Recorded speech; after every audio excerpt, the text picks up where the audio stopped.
hear, listen, overhear and eavesdrop.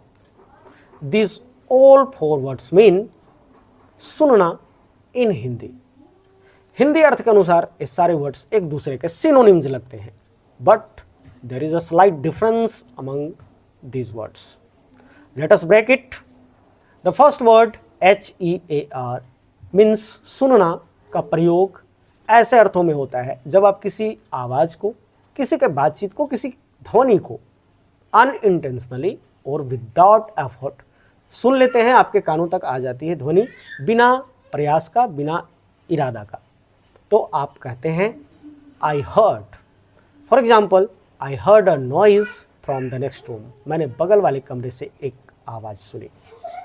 LISTEN listen का अर्थ भी होता है सुनना, लेकिन इसका प्रयोग हम तब करते हैं जब किसी की बातचीत को, किसी आवाज़ को हम ध्यान से सुनते हैं, इरादे के साथ सुनते हैं और कुछ सीखने या इंजॉय करने के पर्पस के साथ सुनते हैं। For example, the students were listening to their teacher attentively, और she was listening to her favourite song in the evening. Next word हमारा है ओवरहियर। ओवरहियर का भी प्रयोग एक्सीडेंटली जब आप किसी आवाज़ को सुन लेते हैं, मीन्स आप चाहते नहीं थे, आपका कोई प्रयास नहीं था सुनने का, लेकिन आपने किसी आवाज़ को सुना और फिर आप सुनते रह गए, आपका ध्यान उधर चला गया, तो आप कह सकते हैं कि आपने ओवरहियर किया। For example, I overheard the conversation between the lovers in the park.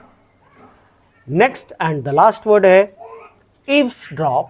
ईव्सड्रॉप का यूज़ हम तब करते हैं जब आप सीक्रेटली एंड अटेंटिवली यानी गुप्त तरीके से और ध्यान से किसी के कॉन्वर्सेशन को सुनते हैं with the purpose of getting some important piece of information. किसी खास तरह की जानकारी जुटाने के लिए, किसी खास तरह की बात को जानने के लिए, तो उस तरह के सुनना को हम कहते हैं ईव्सड्रॉप। Thank you.